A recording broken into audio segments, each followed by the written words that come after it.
ప్రభు ఈ ఆరాధన క్రమంలో మన ముందుకు నడిపించాడు. ఈ సమయంలో మనము అమూల్యమైన శ్రేష్టమైన సమయంలోనికి వచ్చాం. ఆయన మనతో మాట్లాడటానికి ఇష్టపడి మన కొరకు ఆయన సిద్ధపరిచిన ఆత్మీయ ఆహారాన్ని మంచి శ్రేష్టమైన మనందరికీ అందించాలనుకుంటున్నాడు. వినడానికి ఎంతమంది సిద్ధంగా ఉన్నారు? హల్లెలూయా, హల్లెలూయా. మంచిది. రెండవ సమూయేలు గ్రంథము మొదటి అధ్యాయము 26వ వచన భాగం చదువుకుందాం. నా సహోదరుడా యోనాతానా, నీవు నాకు అతి మనోహరుడవై ఉంటివి. నీ నిమిత్తము నేను బహు శోకము నందుచున్నాను. నా యందు నీకున్న ప్రేమ బహు వింతైనది.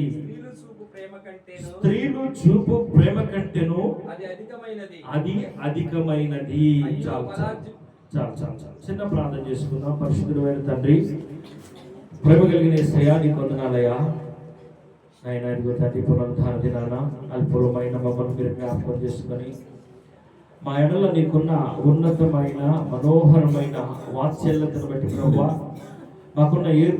మా ఎడల నీకున్న ఏర్పాటును బట్టి, చిత్తాన్ని బట్టి ప్రభువా, నాయన మీరు మాతో మాట్లాడటానికి నాయన మా పితరులు నాయన ఇదిగో తండ్రి యోనాతాను దావీదు యొక్క వారి స్నేహాన్ని గురించి, వారి మధ్య ఉన్న అనుబంధాన్ని గురించి మీరు మాతో మాట్లాడుచుండగా, మీరు ఏదైతే మాకు బోధించాలనుకుంటున్నారో దాన్ని మేము ప్రభువా, ఏ ఉద్దేశంతో అయితే మీరు మాతో మాట్లాడాలని, ఏ మార్గంలో అయితే మీరు మమ్మల్ని నడిపించాలని మీరు అనుకుంటున్నారో ఆ మార్గములో, ఆ ఉద్దేశంలో మీరు మమ్మల్ని సంపూర్ణంగా నడిపించండి తండ్రి. నీకు వందనాలు. ఇక్కడున్న చేరి ఉన్న నీ ప్రియబిడ్డలమైన మా ఎల్లరికీ, ప్రత్యేకముగా ఈ యంత్ర శబ్దం ద్వారా విలుచున్న వారికి, ఆయన లైవ్ లో విలుచున్న వారికి కూడా ప్రభువా నీ కృపను చూపి సహాయం దయచేసి మా ఎడల విలుచున్న మా ఎడల నీకున్న ఉద్దేశాన్ని మీరు మాకు బయలుపరచమని, నీ ఉద్దేశాన్ని ఎరిగి, నీ చిత్తాన్ని ఎరిగిన మేము నీ మార్గములో, నీ ఆలోచన ప్రకారం నడిచే వారికి ఉండటానికి మమ్మల్ని మీరు నడిపించమని, అల్పుడైన నన్ను నీ సురుచాటును మరుగుపరుచుకొని నన్ను నీ నోటి పూరగా వాడుకోనమని సహాయం దయచేయమని, నా నోట నీ మాట ఉంచి విలుచున్న మా ఎల్లరికీ దీవెనకరమైన మాటల చేత, రక్షణకు ఆధారకరమైన మాటల చేత మమ్మల్ని బలపరచమని ఈ సమయాన్ని మీ చేతుల్లో చెప్పుకోవచ్చు. పరిశుద్ధాత్ముడా, నిన్ను మహిమపరుస్తూ, ఘనపరుస్తూ, ఆహ్వానిస్తూ యేసు నామమున ప్రార్థిస్తున్నాము తండ్రి. ఆమేన్. హల్లెలూయా, హల్లెలూయా. చదవబడిన వాక్య భాగంలో 2వ సమూయేలు గ్రంథము మొదటి అధ్యాయంలో ఒక సన్నివేశం జరిగింది. ఈ సన్నివేశంలో మరి దావీదు ఆ సన్నివేశంలో ఉన్న చనిపోయిన వారిని గురించి ఈ మాట చెప్తున్నాడు. ఏమంటున్నాడంటే, అప్పటికి మరి సౌలు, ఇశ్రాయేలులకు రాజైన సౌలు, అతని కుమారుడు యుద్ధమందు మరణించారు. ఆ సంగతి తెలుసుకున్న దావీదు భయంకరంగా వేడుస్తూ, భయంకరంగా విలపిస్తూ, ఆయన తల్లడిల్లిపోతూ వారిని గురించి మరి ఈ రీతిగా ఒక గీతాన్ని సలిపెను అని రాయబడింది. ఒక గీతాన్ని సలిపెను అని రాయబడింది. 17-18 వచనాల్లో ఆ మాటలు రాయబడి వారిని గురించి మరి అప్పుడున్న వారందరికీ కూడా దావీదుకున్న వారి ఎడల ఉన్న అనుభవాన్ని పంచుకోవడం కొరకు మాట్లాడాడు. మరి ఈ సమయంలో కూడా మరి దావీదు మనతో మాట్లాడుతున్నాడు. దావీదే తన అనుభవాన్ని గురించి ఆ రోజు వారితో మాట్లాడి ఈ రోజు మనతో మాట్లాడుచున్నాడు. ఏమంటాడంటే, ఆయన తన స్నేహితుడైన యోనాతాను మరి మరణించుట అది సహించలేని, జీర్ణించుకోలేని దావీదు తన అనుభవంలో నుంచి కొన్ని మాటలు, తన అనుభవంలో నుంచి తనకి యోనాతానికి ఉన్న సంబంధాన్ని జ్ఞాపకం చేస్తూ, వారికి ఉన్న అన్యోన్యతని జ్ఞాపకం చేస్తూ, వారికి ఉన్న విలువైన స్నేహాన్ని జ్ఞాపకం చేస్తూ మాట్లాడిన ఆ మాటలు ఏంటంటే, నా సహోదరుడా యోనాతాను, నీవు నాకు అతి ప్రియుడవై ఉంటివి. నీ నిమిత్తము నేను బహు శోకము నొందుచున్నాను. నా యందు నీకున్న ప్రేమ బహు వింతైనది. స్త్రీలు చూపు ప్రేమ కంటే అధికమైనది. అధికమైనది. ఈ భూమి మీద ఒక పురుషునికి ప్రేమ ఎక్కడ దొరుకుతాయి అంటే, ప్రతి పురుషుడు కూడా చిన్నప్పుడు తల్లిదండ్రుల ప్రేమకి బద్ధుడై ఉంటాడు, తర్వాత భార్య ప్రేమకి బద్ధుడై ఉంటాడు. మన మూల పురుషుడైన ఆదాము కూడా ఏమన్నా అంటే, నా ఎముకలలోని ఎముక, నా మాంసంలోని మాంసమా, నాలో నుంచి తీయబడితే గనక నీ పేరు నారి అని అన్నాడు. నీ పేరు నారి అన్నాడు. ఆ తర్వాత ఆయన అన్న మాట ఏంటంటే, పురుషుడు తల్లిదండ్రులను విడిచిపెట్టి స్త్రీని హత్తుకునవలను అన్నాడు కదా. అలాంటి భావాన్ని పితరులు ఎరిగితే వారికంటే శ్రేష్టమైన సాక్ష్యాన్ని చెప్పిన వాడు దావీదు. వింతైన సాక్ష్యమే, నీ వినుచున్న నీకు కూడా వింతైన సాక్ష్యమే. ఎందుకంటే నీ జీవితంలో ఇలాంటి మంచి స్నేహితులు ఉండకపోవచ్చు. ఇక్కడ వీరి మధ్య స్నేహం ఎందుకు ఇంత బలముగా ఉందంటే, అప్పటి కాలంలో సౌలు రాజుగా ఉన్నాడు, మనందరికీ తెలుసు. ఇశ్రాయేలుకి 12 గోత్రాల వారికి మొట్టమొదటి రాజు, దేవుడు ఎన్నుకొనబడిన రాజు సౌలు. ఆ సౌలు కుమారుడే యోనాతాను. సౌలు తర్వాత మళ్ళా ఆ రాజ్యాన్ని ఏలాల్సిన వాడు యోనాతానేను. దానికి సమర్థుడు కూడా యోనాతానేను, వారసుడు కూడా యోనాతానేను, అన్ని విషయాల్లో యోగ్యుడు యోనాతానేను. కానీ మనం ఇక్కడ ప్రత్యేకమైన విషయం ఏంటంటే, సౌలు దేవుడిచ్చిన అధికారాన్ని ఉల్లంఘించడం వలన, దేవుని మాటను మీరి తన సొంత నిర్ణయాలని నెరవేర్చుకోవడం వలన దేవుడు సౌలును బట్టి ఆ స్థానాన్ని సౌలు కుటుంబీకులు కాక దావీదుకి ఇవ్వాలనుకున్నాడంట. అప్పటికి దావీదు అసలు ఆ కుటుంబీకుల దృష్టిలో కూడా లేడు. అంటే దావీదు తల్లిదండ్రుల దృష్టిలో దావీదు యోగ్యుడిగా లేడు, వారికి ఉన్న కుమారుల్లో పోల్చదగిన వాడిగా లేడు. 8 కుమారులు ఉన్నారు యెష్షయికి, వారిలో ఎన్నిక లేని వాడే దావీదు. వింటున్నారా? దావీదు తండ్రి పేరు యెష్షయి, ఆయనకి 8 కుమారులు ఉన్నారు, కానీ ఎన్నిక లేని వాడే దావీదు. అప్పటి కాలంలో సమూయేలు ప్రవక్తను దేవుడు పిలిచి, అయ్యా ఇదిగో సౌలు నా మాట వింటలేదు, మాటికి నన్ను దాటి వెళ్ళిపోతున్నాడు, నా ఆలోచనలు మీరు వెళ్ళిపోతున్నాడు, కాబట్టి నేను సౌలు కుటుంబం దగ్గర నుంచి ఈ రాజ్యాన్ని తీసి, ఈ అధికారాన్ని తీసి నేను వేరొకరికి ఇవ్వాలనుకున్నాను, యెష్షయి కుమారుల్లో ఒకరిని నేను ఎన్నుకున్నాను, వెళ్ళి వాడిని నీవు అభిషేకించు అన్నప్పుడు సమూయేలు వెళ్ళి అభిషేకించడానికి యెష్షయి దగ్గరికి వెళ్ళి, యెష్షయి, దేవుడు నీ కుమారుల్లో ఒకరిని దేవుడు అభిషేకించాలనుకుంటున్నాడు, నీ కుమారులు విలువంటే, ఆహా నా కుమారుల్లో బలాఢ్యుడు, శ్రేష్ఠుడు, బలవంతుడు, నా యవన కాలం ముందు పుట్టినవాడని చెప్పి పెద్ద కుమారుడు పిలిచాడట. అతని వైపు చూస్తే దేవుడు ఇతను కాదని చెప్పాడు. ఇతను కాదయ్యా అంటే, అయితే ఇతని తర్వాత యోధుడు 2వ వాడు, 3వ వాడు, 4వ వాడు, 5వ వాడు, 6వ వాడు, అట్లా అందరూ వచ్చినాక, అయ్యా నా కుమారులు వీళ్ళేను, మరి వీళ్ళలో ఎవరిని కాదన్నావు అని సమూయేలుతో చెప్తున్నాడంట, ప్రవక్తతో. అప్పుడు ప్రవక్త అన్నాడంట, లేదు నాకు నీ పేరే చెప్పాడు, నీ కుమారులే అని చెప్పాడు. అంటే ఇంకెవరైనా నీ కుమారులు ఉన్నారా అంటే, ఉన్నారు, నాకు 8 కుమారులు, వారిలో ఎన్నిక లేనోడు, ఎందుకు పనికిరానోడు అని నా మందనిచ్చి అడవికి పంపించాను అన్నాడంట. అంటే నేను ఎందుకు ఈ మాటలు తన యొక్క పుట్టుకల గురించి మరలా జ్ఞాపకం చేయాలనుకున్నానంటే, 8 కుమారులు అని చెప్పినోడికి అందరిని పిలిపించాడా? పిలిపాడా? మనుషులు నీ ఆలోచన, అంటే నీ తల్లిదండ్రులు నీ పట్ల ఒక ఆలోచన కలిగి ఉండొచ్చేమో,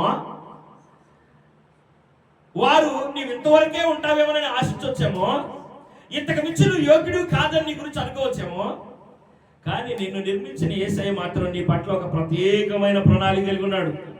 నీ తల్లిదండ్రులు ఉద్దేశించని, నీ తల్లిదండ్రులు ఆశించని, నీ తల్లిదండ్రులు ఊహించని, నిన్ను కన్నవారే ఊహించని గొప్ప ఆశీర్వాదాన్ని ఆయన నీ ఎడల సిద్ధం చేసి ఉంచాడు.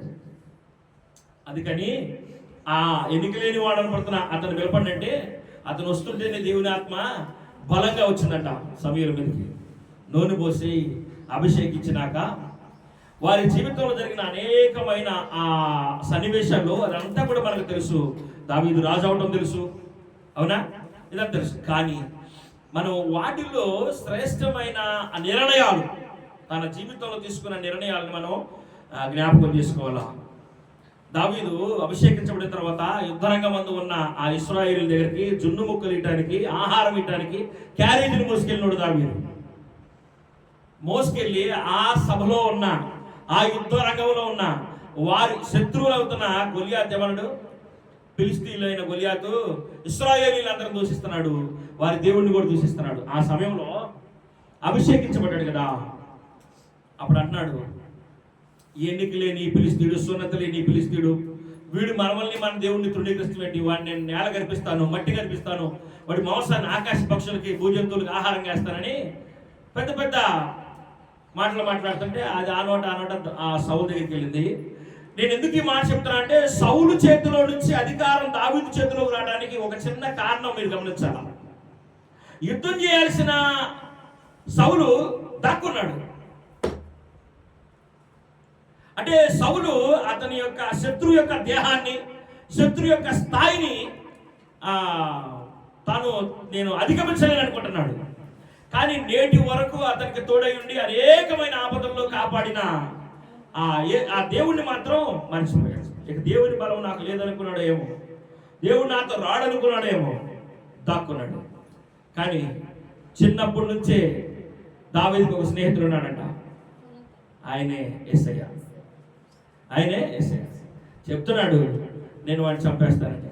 అది ఆ నోట సౌలు దగ్గరికి పోతే సౌలుతో చెప్తున్నాడంట, నువ్వేంటి మాట్లాడుతున్నావు అంటే, అవును, నేను నా తండ్రి మందను మేపుతుండగా ఒక ఎలుగుబంటి వచ్చి గొర్రెపిల్లని వేసుకుపోతుంటే దాన్ని చంపి నా ఎలుగుబంటి పిల్లని కాపాడుకున్నా, ఒక సింహాన్ని చంపి నా పిల్లని కాపాడుకున్నా.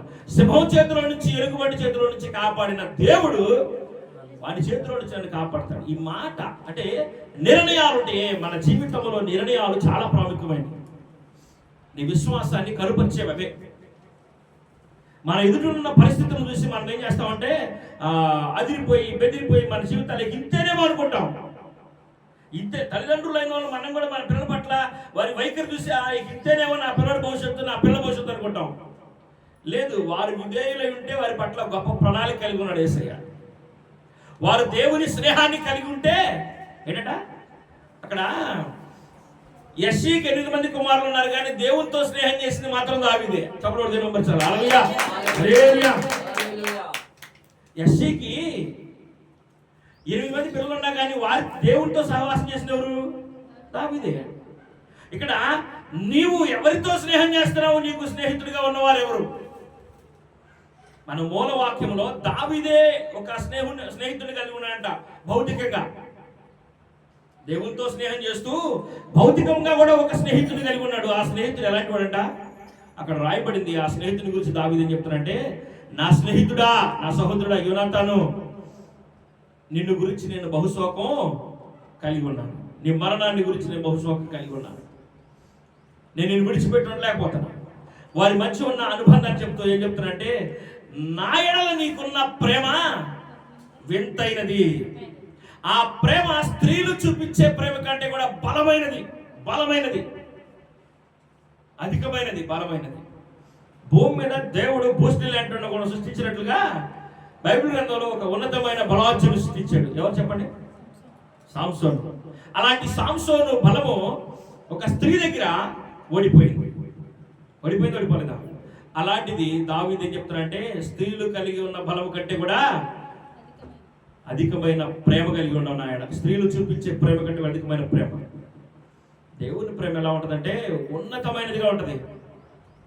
మనం చిన్న చిన్న వాటి కొరకే ఆశపడి ప్రలోభాలకి లోబడిపోతూ ఉంటాం. కానీ ఇక్కడ దేవుడు చెప్పే ప్రేమ ఎలా ఉంటుందంటే, ఎన్నిక లేని నిన్ను ఆయన ఎన్నుకొని ఆయన ప్రేమ నిన్ను ఉన్నతమైన స్థానానికి నడిపించింది. నీవు దేవుని ప్రేమ కలిగి ఉంటే, యేసయ్య పట్ల ప్రేమ కలిగి ఉంటే, నువ్వు దేవునితో స్నేహం చేస్తుంటే, ఆ స్నేహం ఎలాంటి వారి మధ్య నిన్ను నిలబెట్టిందంటే, ఇక్కడ యోనాతాను దావీదు స్నేహంలో వలపచ్చం లేనిదని ఎందుకు చెప్పగలంటే, దావీదు సౌలు తర్వాత రాజు అవ్వాల్సింది యోనాతాను లెక్క ప్రకారం. కానీ ఇక్కడ దేవుడు దావీదును ఎన్నుకున్నాడు, దావీదును అభిషేకించాడని ఎవరికి తెలుసు? యోనాతానుకు తెలుసు. నా తండ్రి తర్వాత రాజ్యాన్ని అధిష్ఠించేది దేవుడు ఎన్నుకొనబడిన వాడు దావీదని తెలుసు.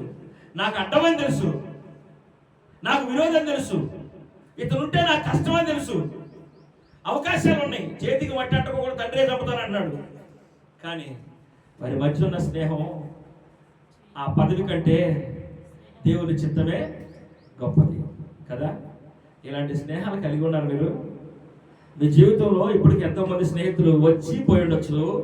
వారిలో ఎవరైనా నీ ప్రాణాన్ని కాపాడే స్నేహితులు ఉన్నారు, నీ విలువను పెంచే స్నేహితులు ఉన్నారు, నిన్ను మంచిగా నిలబెట్టాలనే స్నేహితులు ఉన్నారు. ఉన్నారా? జ్ఞాపకం తీసుకురండి. నీ స్నేహం ఎలా ఉండాలంటే, బైబిల్ గ్రంథంలో యోనాతాను దావీదు కలిగిన స్నేహం ఎలా ఉందంటే, ప్రాణానికి తెగించి తన స్నేహితుడైన దావీదును పలుసార్లు కాపాడినవాడు యోనాతాను. ఇంత మంచి స్నేహాన్ని కలిగి ఉంటే నీవు ధన్యురాలు. వారి లాంటి స్నేహం కలిగి ఉండాలి. నీ స్నేహితుని యొక్క వైఖరి నిన్ను ఆశీర్వాదకరమైన మార్గంలో నడిపిస్తుందా, అవమానకరమైన మార్గంలో నడిపిస్తుందా? యోనాతాను యొక్క స్నేహం వలన దావీదుని ఘనపరిచాడు దేవుడు. వారి స్నేహం వలన వారి స్నేహాన్ని గురించి నేటి వరకు మనం చెప్పుకొని, అలాంటి స్నేహితుడు నాకుంటే చాలా బాగుంటుందని మనం కోరుకోమా? అంత మంచి స్నేహం. దానికంటే ఉన్నతమైన స్నేహం కూడా ఉంటుంది. ఏంటిది? దేవుని స్నేహం. మొదట దావీదు దేవునితోనే స్నేహం చేశాడు. ఆ తర్వాత యోనాతానుతోనే. ఇంకెవరితో నా స్నేహితుడు అని చెప్పడా? అతనికి ఇద్దరు స్నేహితులు ఉన్నారు. ఇద్దరు నమ్మకస్తులు, చాలా నమ్మకస్తులు. ఇక్కడ మనం జ్ఞాపకం చేసుకుంటే ఈ స్నేహితుల గురించి, ఆ స్నేహితులకు ఉన్న అనుబంధాన్ని గురించి చెప్తూ ఆయన అంటున్నాడు, నా యందు నీకున్న ప్రేమ బహు వింతైనది, స్త్రీలు చూపు ప్రేమ కంటే అది అధికమైనది. నీ ఎడల నీ స్నేహితులకు ఉన్న ప్రేమ ఎట్లాంటిది? ఎలాంటి ప్రేమ కలిగి ఉన్నారు? ఈరోజు స్నేహితులుగా అనబడుతున్న వారు చాలా మంది ఎలా ఉంటారంటే, ఇద్దరు ఒక ఉద్యోగానికి అప్లై చేస్తారు, అక్కడికి ఇద్దరు వెళ్తారు. ఒకటికి అర్థమైపోయింది, వీడికి కానీ నాకు కానీ రావాలి కాబట్టి అసలు వీడిని క్యాన్సిల్ చేస్తే నేనే వస్తాను కదా వీడు అనుకుంటాడు. వాడు కూడా అదే అనుకుంటాడు. నాకు రాపోయినా పర్లేదు, నా స్నేహితుడికి వస్తే చాలు అనుకునే వాళ్ళు ఈ రోజుల్లో లేరు, మానవుల్లో లేరు. అలాంటి జీవన శైలి ఇప్పుడు లేదు. కాబట్టి మరి నీవు దేవునితో మొట్టమొదటి స్నేహం చేస్తే ఆయన ఏమంటాడంటే, నీ ప్రాణానికి బదులుగా ఆయనే ప్రాణాన్ని ఇచ్చాడు. ఆ స్నేహితుడు ప్రేమ నువ్వు గుర్తించలా. నీకోసం ఒక స్నేహితుడు ప్రాణం పెట్టాడు. ఆయన విడువక ప్రేమించేవాడు. ఆయన ప్రేమ వింతైనది. ఎలాంటి వింతైనదంటే, నీవు ఆయన ప్రేమించినా ప్రేమించకపోయినా, నీవు లోబడకపోయినా, నిన్ను ప్రేమించిన యేసయ్య నీ కోసం ప్రాణం పెట్టాడు. చాలా దినపడతాం. హల్లెలూయా. దావీదుని పలుసార్లు ప్రాణహాని కలిగినప్పుడు దాటించిన యోనాతాను ప్రేమను గురించి దావీదు చాలా గొప్పగా చెప్పాడు కదా. అలాంటిది అనేక పర్యాయములు నేటి వరకు నిన్ను పలు విధాల అపాయములలో కాపాడిన ఆ దేవుని ప్రేమను గురించి ఒకరోజైనా ఆలోచించావా? ఒకరోజైనా జ్ఞాపకం చేసుకున్నావా? నిన్ను ప్రేమించే యేసయ్యను విడిచిపెట్టి నీవు అనేక ప్రేమల కోసం పరిగెడుతూ, అనేక స్నేహితుల కోసం పరిగెడుతూ, వారి చేతిలో మోసపోయిన నిన్ను ఆయన ఇంకా విడువక ప్రేమిస్తూనే ఉన్నాడు. ప్రేమ అంటే అది యేసయ్య ప్రేమ అంత గొప్పది, అంత విలువైనది. కాబట్టి మరి ఈ ప్రేమ ఏం చెప్తుందో చూద్దాం ఒకసారి. యెషయా గ్రంథం 48వ అధ్యాయంలో ఆయన ఒక మాట చెప్తున్నాడు. ఆయన ప్రేమతో తన స్నేహితులతో మాట్లాడుతున్నాడు. చూద్దామా? 17వ వచనం చూద్దామా? 48 యెషయా గ్రంథం 48లో 17వ వచన భాగంలో చెప్తున్నాడు, నీ విమోచకుడును ఇశ్రాయేలు పరిశుద్ధ దేవుడునైనా యెహోవా ఇలాగూ సెలవిచ్చున్నాడు, నీకు ప్రయోజనము కలుగునట్లు నీ దేవుడైనా యెహోవానకు నేనే నీకు ఉపదేశము చేయను. అబ్బా, ఏంటంట? నీ విమోచకుడును పరిశుద్ధ దేవుడైన యెహోవా ఇలాగూ సెలవిచ్చున్నాడు, నీకు ప్రయోజనము కలుగునట్లు నీకు నేను ఉపదేశాన్ని చేస్తాను. నా ఉపదేశాన్ని అంటే నీకేం కలిగిందట? చెప్పండి. ప్రయోజనం కలుగుతుంది. నీ ఊహించిన ప్రయోజనం కలుగుద్ది. నీ ఊహించిన ప్రయోజనం నీకు కలుగుతుంది. కాబట్టి నా ఉపదేశాన్ని వింటే నీకు ఊహించని ప్రయోజనం, నీకు అలాంటి ప్రయోజనం కలగాలని, నువ్వు ఊహించని గొప్ప ప్రయోజనం కలగాలని నేను నీకు ఉపదేశం చేస్తున్నా. ఇదిగో నా స్వరమెత్తి నీతో మాట్లాడుతున్నా. ఇదిగో నా దాసునిలో ఉండి నేను నీతో మాట్లాడుతున్నా. నా దాసుని స్వరములో నుంచి నీతో మాట్లాడుతున్నా. నువ్వు నా మాట వింటే ఏంటంట, నువ్వు నా మాట వింటే చదవడం కింద, నీవు నా ఆజ్ఞలను ఆలకింపవలనని నేను ఎంతో కోరుకుంటున్నా. ఏంటన్నాడు ఆయన? ఆ స్నేహితుడు ఏమన్నాడంటే, నిన్ను ప్రేమించిన నీ స్నేహితుడు ఏమన్నాడంటే, నిన్ను ప్రేమించి నిన్ను స్నేహితుడిగా భావించిన ఆయన నీకు చెప్తున్న మాట ఏంటంటే, నీవు నా మాట వింటే, నువ్వు నా ఆజ్ఞను వినాలని నేను ఎంతో కోరుకుంటున్నా. నేనెంతో కోరుకుంటున్నా. తర్వాత ఆలకించినలా నీ క్షేమము నది వలెను, నీ నీతి సముద్ర తరంగములు ఉండును. ఆగండి. నువ్వు ఆలకిస్తే నా మాటలు కనుక ఆలకిస్తే నీ క్షేమము నది వలె ఉంటుంది, నీ నీతి సముద్ర తరంగంలో ఉంటుంది, నీ సంతానము ఏంటంట ఇసుక రేణువుల వలె విస్తారమగును అన్నాడు. నీ సంతానము ఇసుక రేణువుల వలె విస్తారమగును. ఎప్పుడు అంటాడంటే, నువ్వు నా మాట వింటే, నువ్వు నా మాట వినాలని నేను ఎంతో కోరుకుంటున్నా. నీ విమోచకుడును నీ పరిశుద్ధ దేవుడైన యెహోవా ఇలాగ సెలవిస్తున్నాడు. నీ స్నేహితుడైన యెహోవా ఇలాగ సెలవిస్తున్నాడు. నీ కొరకు ప్రాణం పెట్టిన యెహోవా ఈ విధంగా సెలవిస్తున్నాడు. నీ కొరకు నువ్వు ప్రేమించకపోయినా, నువ్వు లోబడకపోయినా, నువ్వు గుర్తించకపోయినా నా ప్రేమను నీ కోసం సర్వాన్ని అర్పించిన ఆయన నిన్ను గురించి ఆయన ఒక మాట చెప్తున్నాడు. నీకు బదులుగా, నీకు మారుగా నేను మరణించాను. నీకోసం నేను గొప్ప ఆశీర్వాదాన్ని దాచా, ఉన్నతమైన ఆశీర్వాదాన్ని దాచా. నేనుండే చోట్ల నువ్వు ఉండాలని నా ఆశ. ఏంటంట? నేనుండే చోట్ల నువ్వు ఉండాలని నా ఆశ. అందుకని నిన్ను ఇక్కడి నుంచి నేనుండి చోటుకు తీసుకెళ్లాలని నీకోసం నేను ప్రాణం పెట్టా అని యేసయ్య చెప్తూ, ఆయన నీకోసం దాచి ఉంచిన ఈవుల గురించి మాట్లాడుతున్నాడు. ఆయన ఏమంటే, నీవు నా ఆజ్ఞలను ఆలకింపాలని నేను ఎంతో కోరుకుంటున్నాను. ఆలకించినలా నీ క్షేమము నది వలెను, నీ నీతి సముద్ర తరంగములను, నీ సంతానము ఇసుక రేణువుల వలెను, నీ గర్భఫలము దాన్ని రేణువుల వలెను. వారి నామము నా సన్నిధి నుండి కొట్టివేయబడదు. చెప్పండి, సౌలు సంతానము కొట్టివేయబడటానికి కారణం ఎవరు? చెప్పండి. ఏ మౌనం మనకు దూరం అయిపోను కాక. హల్లెలూయా. సౌలు దేవుడు ఎన్నిసార్లు సౌలా ఇదిగో ఈ మార్గం కొండ వెళ్ళవాకయ్యా, అక్కడ ఉన్న ఏది నువ్వు తేవాకయ్యా అంటే తెచ్చడం కలదా? పలానా చోటకి వెళ్ళి సమూల నాశనం చేసినాడంటే అందులో మంచి మంచి బలమైన ఆవులను తెచ్చుకున్నాడు, ఎద్దులు తెచ్చుకున్నాడు. అప్పుడు నిద్రపోతుంటే ప్రవక్త దగ్గరికి వేసే దేవుడు వచ్చాడు. సమయంలో లే అన్నాడు. ప్రభువా అలిసిపోయానయ్యా. ఏందయ్యా? ఏం చెప్పేది? నేను సౌలుని ఎన్నుకొని రాజుని చేశాను. సౌలు నా మాట వింటలేదయ్యా.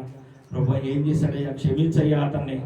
సరే నువ్వు అడుగుతున్నావు కాబట్టి క్షమిస్తాలే, పోయి మళ్ళా అడుగు ఒకసారి. ఏం చేశాడు ప్రభు? నేను మొత్తం నాశనం చేసి రమ్మన్నాను కదా, పడేసి రమ్మన్నాను కదా, కొన్ని తెచ్చుకున్నాడు. నేను తీసేసేయి, ఎందుకు వీటి వల్ల నీకు ప్రయోజనం లేదు, వీటికంటే ఉన్నతమైన నీకు ఇస్తానన్నాను కదా, తీసేయి అని చెప్పాను కదా. ఇదిగో కొన్ని తెచ్చుకొని దాచుకున్నాడు. వెంటనే సమయంలో భలే పాపం వచ్చింది. పద్దాకలే సౌలు కోసం మోకరించి నా మోకాలు వాసిపోతున్నాయి, నా కన్నీరు వ్యర్థమైపోతుంది, ఇతర పక్షంగా నేను దేవుని దగ్గర వేచమాడాల్సి వస్తుంది అని చెప్పి ఆ కోపంలో వచ్చాడు. వచ్చి సౌలా అన్నాడు.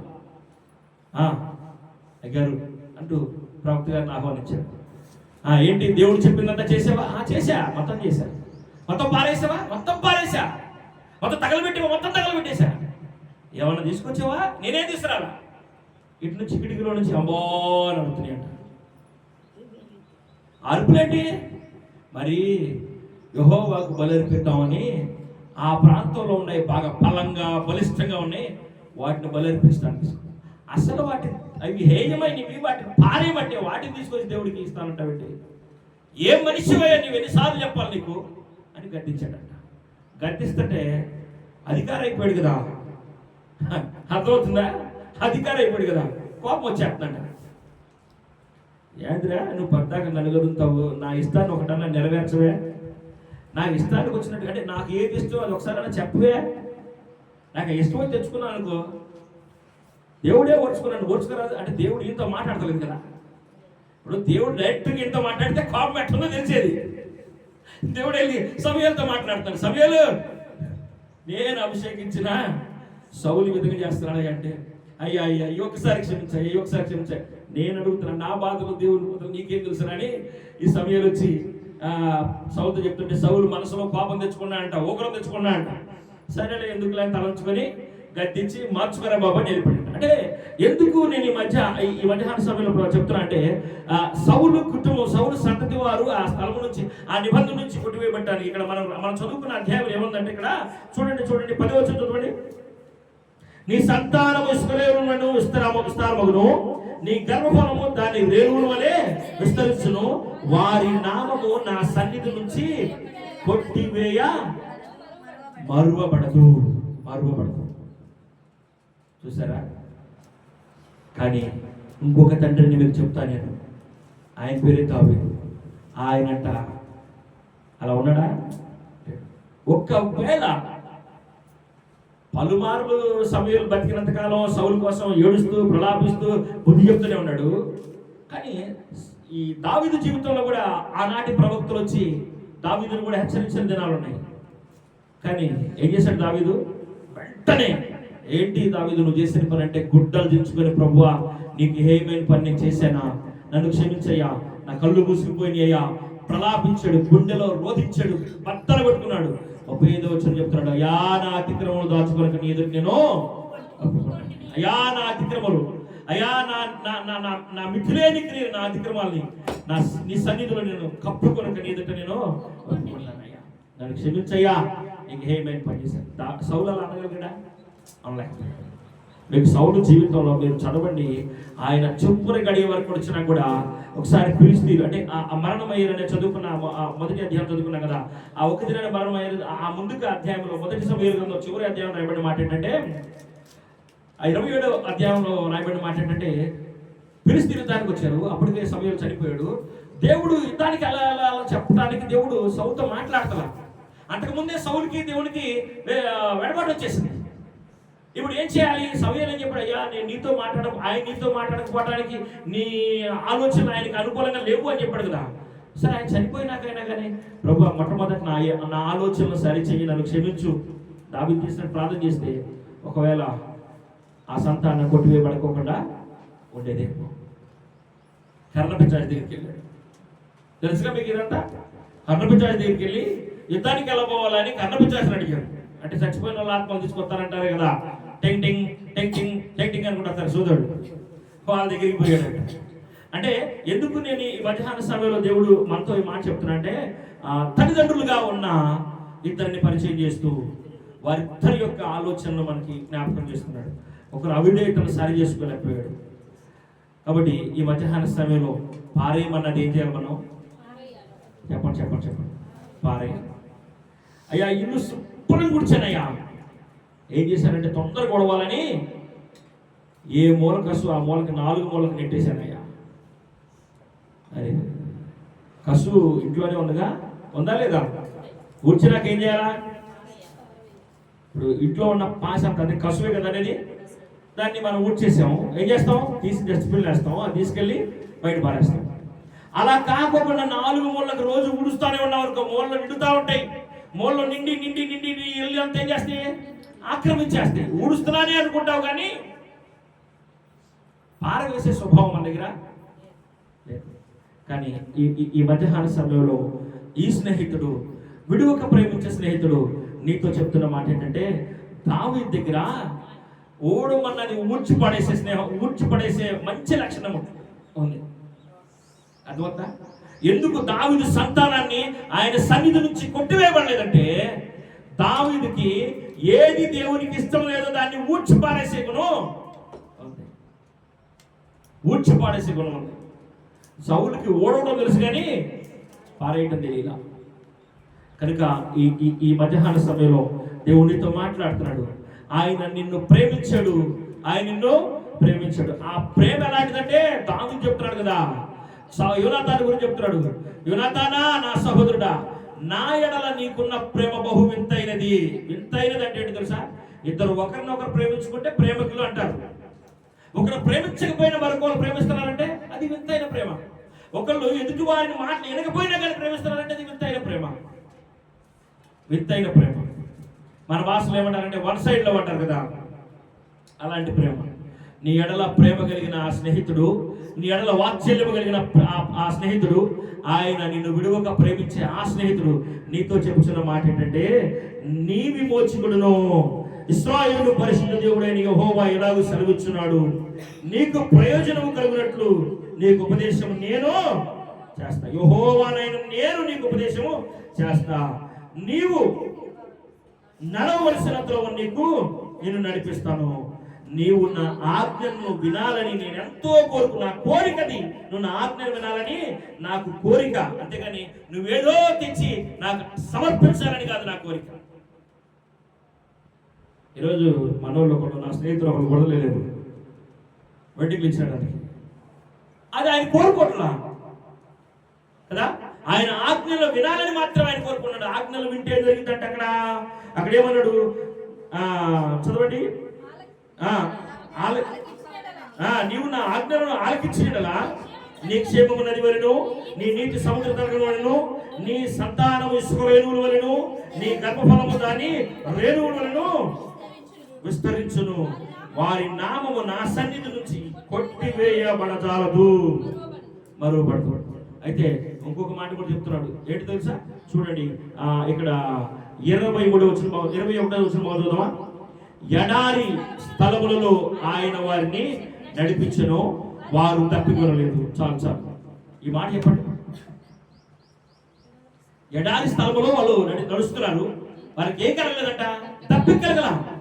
పేదరికంలో వాళ్ళు నడుస్తున్నారు, కానీ పేదరికం వాళ్ళకి కలగల. ఇది మీకు అర్థం కావాలా? అర్థం అవ్వాలని తిప్పి చెప్తానండి, మనకు బాగా అర్థం కావాలంటే. కోట్ల రూపాయల ధనం, విస్తారమైన ధనం ఉంది, కానీ ఆ ధనాన్ని అనుభవించలేదు.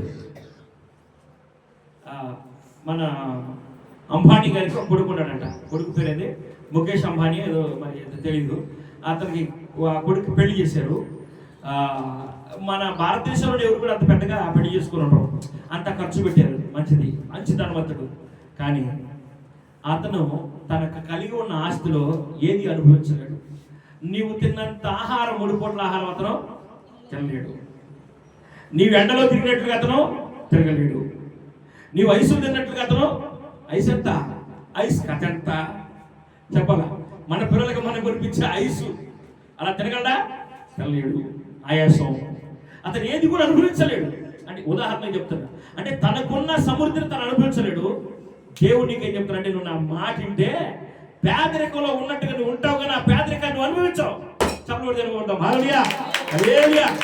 నువ్వు దరిద్రతలో ఉన్నట్టుగా ఒకరు అనిపిస్తావు ఎదుటివారికి, కానీ అలా అది అనుభవించవు. ఎందుకంటే చెప్పమంటారా? అగ్నిలో వాళ్ళు పడ్డారు, కానీ అది అంతా చూస్తున్నారు, కానీ బబులోను రాజ్యం అంతా వారు అగ్ని చేత కాల్చబడతారా? అర్థమవుతుందా? అగ్నిలోనికి విసిరేసారు బబులోను సామ్రాజ్యం, కానీ ఆ సమయంలో అగ్ని వారిని ఏం చేయట్లా. సింహాల బోన్లో విసిరేసారు వారిని, సింహాలు వారిని ఏమి చేయట్లా. కారణం ఏంటంటే వారు ఆయన మాట విన్నారు. వారు ఒక స్నేహితుడిని కలిగి ఉన్నారు. ఆ స్నేహితుని గురించి శబ్దం చెప్తున్నారు. ఏమన్నారు తెలుసా? రాజా నెబుకద్నెజరు, ఇందుని గురించి నువ్వు అడిగిన దాని గురించి ప్రత్యుత్తరం చెప్పే అవసరం కూడా మాకు లేదు. ఈ వేడివి గల అగ్నిగుండం నుంచి మా దేవుడు మమ్మల్ని రక్షించకపోయినను అసలు దీనికి ప్రతిమకు మేము మొక్కం.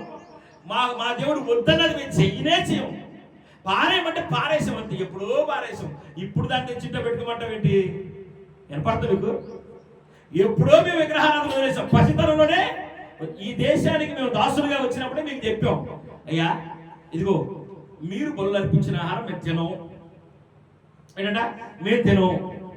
మమ్మల్ని జ్ఞానులుగా పెంచాలనుకున్నారు కాబట్టి ఇదిగో మీరు పెట్టే ఆహారం ఏదైతే వాళ్ళకి పెట్టుకోండి.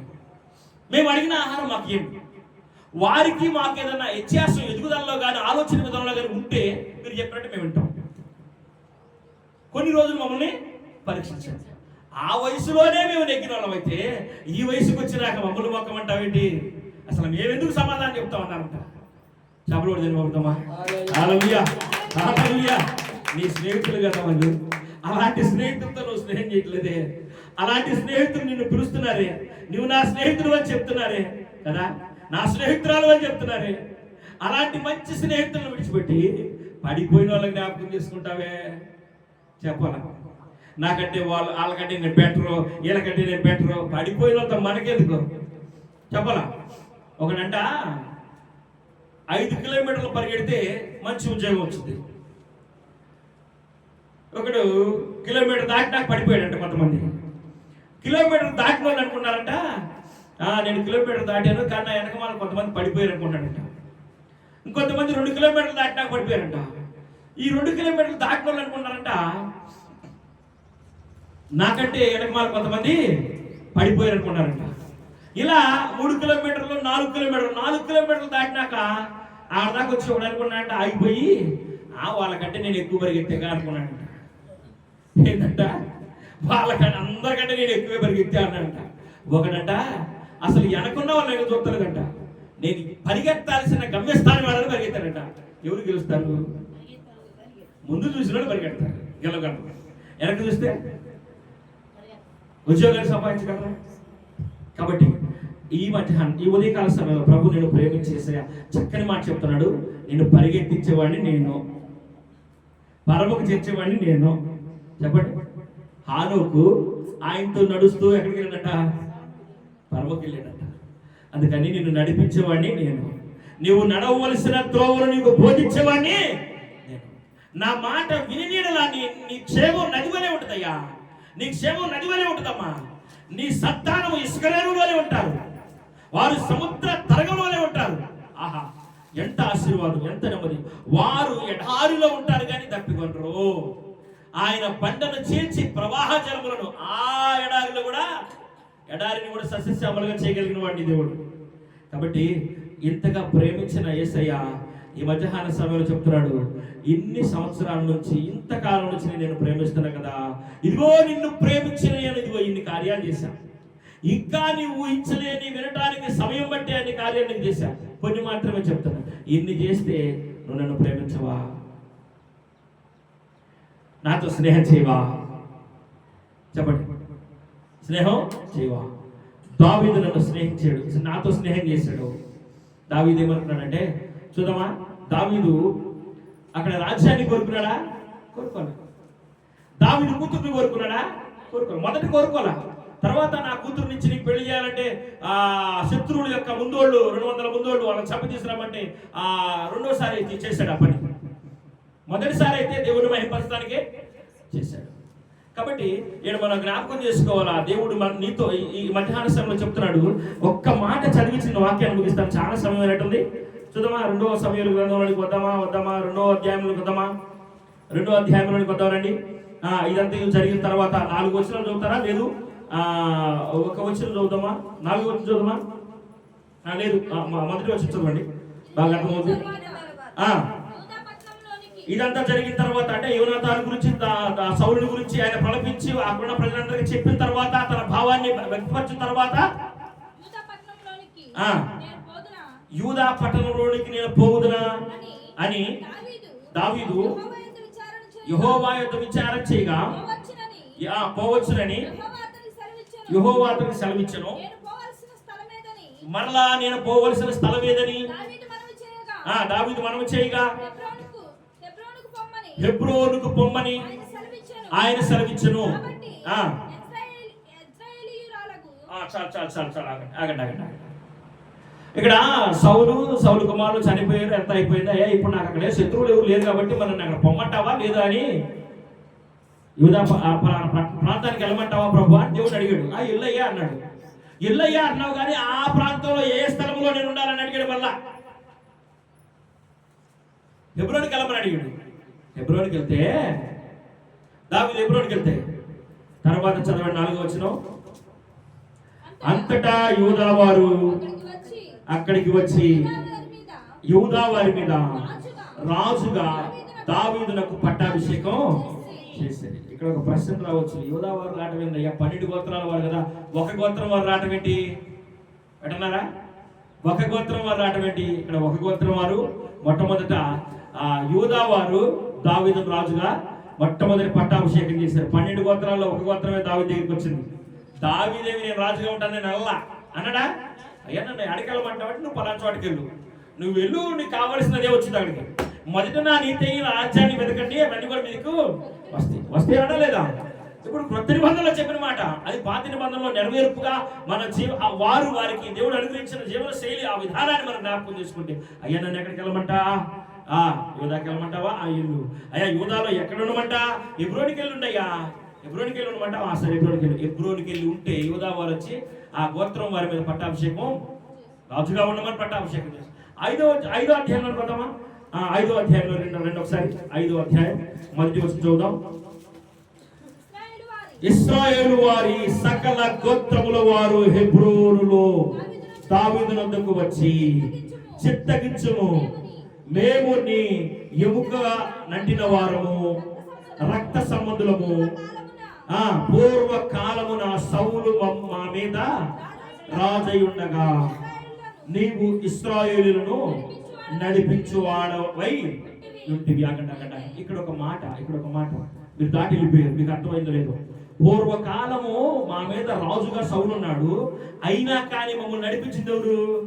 నువ్వే అన్నాడా లేదా? మీకు అర్థమైందా?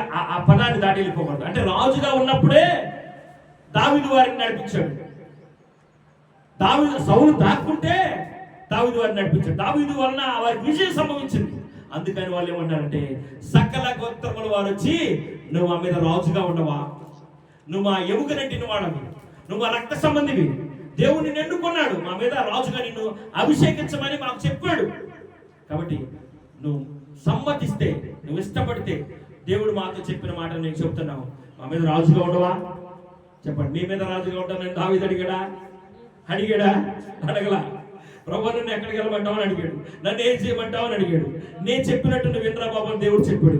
చెప్పినట్టుగా ఇన్న దావీదు దగ్గరికి వాళ్ళందరూ వచ్చి, నువ్వు మా మీద రాజుగా ఉండవా, నువ్వు మా మీద రాజుగా ఉండవా కదా? కాబట్టి జ్ఞాపకం చేసుకోండి, ఈ మధ్యాహ్న సమయం, ఈ ఉదయకాల సమయంలో ప్రభు నీతో చక్కని మాట చెప్తున్నాడు. నీవు ఏం చేసినా, నువ్వెక్కడికి వెళ్ళినా, నువ్వే నిర్ణయం తీసుకున్నా, దేవుణ్ణి అడుగుతున్నావా? నువ్వెవరితో స్నేహం చేసినా దేవుణ్ణి అడుగుతున్నావా? నీ మొట్టమొదటి స్నేహితుడు ఎవరై ఉండాలి? నీ ప్రాణ స్నేహితుడు ఎవరై ఉండాలా? నీ కోసం ప్రాణం పెట్టిన యేసయ్యే అయి ఉండాలా? నీ కోసం ప్రాణం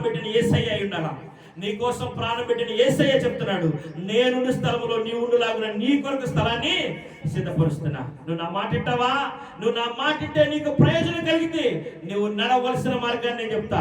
మొదట నా నీతిని వెతుకో, మొదట నా స్నేహాన్ని వెతుకో, నీకు కావలసినవన్నీ నీ దగ్గరికి వస్తాయి. హెబ్రోన్లో ఎల్లుండు దావీదు, నువ్వు నా స్నేహితుడివి, నా హృదయానుసారుడివి.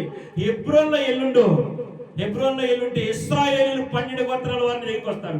మొదటి ఒక గోత్రం వారే వచ్చారు. తర్వాత ఇశ్రాయేలీయుల సకల గోత్రములు దావీదు దగ్గరికి వచ్చి, దావీదు నీవు మా ఎముకనంటిన వాడవయ్యా, మా రక్త సంబంధివయ్యా, నీవు మా మీద రాజుగా ఉండడానికి దేవుడే నిన్ను ఎన్నుకున్నాడయ్యా, నువ్వు సమ్మతించవయ్యా, నువ్వు సమ్మతించు. అంతకు ముందు సౌలు మమ్మల్ని ఏలేడు, అయినా నీవే మమ్మల్ని నడిపించావు. అయితే ఇప్పుడు మా మీద ఏలేడి కర్తగా నీవు ఉండాలయ్యా.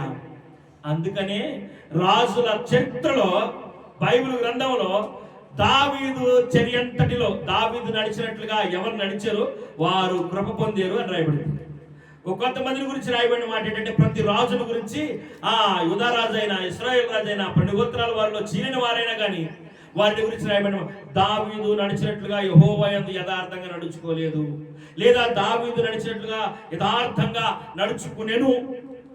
వారందరికీ రాజుల చరిత్ర అంతటి కూడా రాజులకు దావీదు ప్రవర్తన వారికి చట్టంగా ఇచ్చాడు. చదవండి బైబిల్ గ్రంథంలో ఏ రాజుల గురించి చదివినా, దావీదు చర్యే, దావీదు నడతే నాకు ఇష్టమైన నడత. ఎవడైతే దావీదులాగా నడుస్తాడో నా ఎదుట వారిని కొట్టివేయను. చదవండి. ఇశ్రాయేలు రాజులైన, యూదా రాజులైన 12 గోత్రాల వారు చీలిన తర్వాత అయినా కానీ దావీదు ప్రవర్తనే వారికి నియమంగా పెట్టాడు. దేవుడు ఈ ఉదయకాల సమయంలో నీతో చెప్తున్నాడు, దావీదు నాతో స్నేహం చేశాడు, దావీదు నా హృదయానుసారుడు, నీవు ఆయన హృదయానుసారురాలువేనా? కదా? నీవు ఆయన హృదయానుసారుడు అయితే, నీవు ఆయన హృదయానుసారురాలు అయితే, నేను ఆయన హృదయానుసారుని అయితే, నా స్నేహితుడు ఆయన అయితే, ఆయన నా కోసం ప్రాణం పెట్టాడు. గుర్తించాలా?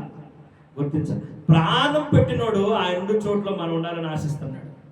కాబట్టి ఆయన ప్రేమకు బద్ధులమై ఉండాలి. ఆయన ప్రేమ ఎలాంటిదంటే వింతైన ప్రేమ. యేసయ్య ప్రేమ కూడా వింతైన ప్రేమే.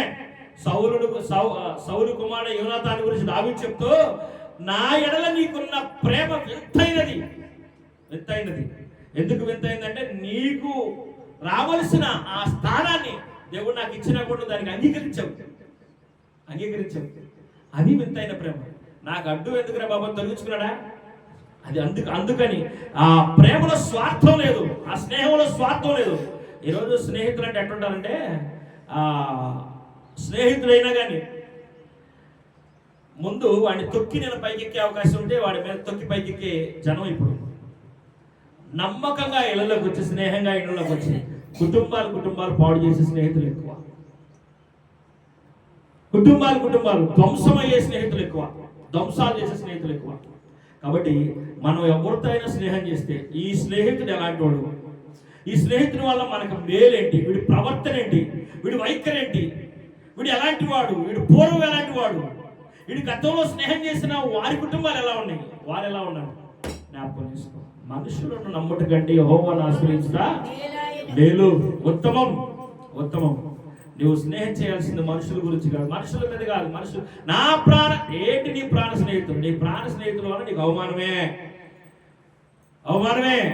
కానీ ఆయన నీకోసం ప్రాణం పెట్టిన యేసయ్య, ఆయన స్థలంలో నీవు ఉండాలని, నీకు ఘనత తేవాలని, నీకు విజయాన్ని ఇవ్వాలని, నిన్ను అనేక ప్రాంతాల్లో నిలబెట్టాలని, నిన్ను శ్రేష్టమైన స్థితిలో ఉంచాలని, గొప్ప స్థితిలో ఉంచాలని, నీ తల్లిదండ్రులు నీ ఎడల ఊహించిన దానికంటే ఉన్నతంగా ఊహించాడు ఆయన. యెషయా, నీ కుమారులు ఎంతమంది అయ్యా అంటే 8 అన్నాడు, కానీ 7 కొంతమందిని తీసుకొచ్చాడు, ఒకటి తీసుకురా అంటే 8 అని చెప్పిన తండ్రికి ఎన్నికలేని వాడిగా దావీదుంటే దేవుడు ఎన్నుకున్నాడంటే, ఎందుకంటే దేవుడితో స్నేహం చేశాడు. కాబట్టి నీవెవరితో స్నేహం చేస్తున్నావు? నీ కుటుంబంలో నువ్వు ఎన్నిక లేకుండా ఉన్నా కానీ నువ్వు దేవుడితో స్నేహం చేస్తే, ఆయనతో నీవు స్నేహం కలిగి ఉంటే ఉన్నతమైన స్థితిలో నిన్ను దేవుడు చేర్చును గాక. ఆమేన్, హల్లెలూయా. నేను వాక్యాన్ని ముగిస్తున్నాను. ఆయన నిన్ను గురించి చెప్తున్న మాట ఏంటంటే, నీవు నా మాట వినాలని నేను ఎంతో కోరుకుంటున్నా. ఆయన మాట ఏంటంటే, నీవు నాతో స్నేహం కలిగి ఉంటావు. దేవునితో స్నేహం చేయటం మనకెంతో ఆశీర్వాదం, దీవెనికరం ఆశీర్వాదం. నెమ్మది కలిగిన స్థితిలో మనం నడిపించింది. వారంటే ఎడారిలో ఉన్నారంట, దప్పిగా లేరంట, మనకి దప్పి కలగలేదంట. దేవుడు చెప్తున్నాడు, నీవు ఎక్కడున్నా కానీ, ఏ అపాయకరమైన పరిస్థితిలో ఉన్నా కానీ అపాయాన్ని దగ్గరికి రాదు. నీ పక్కన 1000 మంది పడినా, నీ కుడి పక్కన 10,000 మంది కూలినా, నీ చుట్టూ శత్రువులే ఉన్నా, పెద్దోళ్ళే నిన్ను ముంచాలని చూసిన, నిన్ను తాకని కూడా తాకలేరా? నీ నీడని కూడా తాకలేదు. కారణం ఏంటంటే, నీ స్నేహితుడు సర్వాధికారి, ఈ సకల సృష్టిని నిర్మించిన వాడు, నిర్మాణకుడు. నీకు ఆయన ఆశ్రయముగా, నీకు ఆయన కోటగా, నీకు ఆయన దుర్గముగా ఉన్నాడు. ఆయన చాటు నీవు దాగి ఉంటే నీవు గొప్ప మేలు పొందుకుంటావు.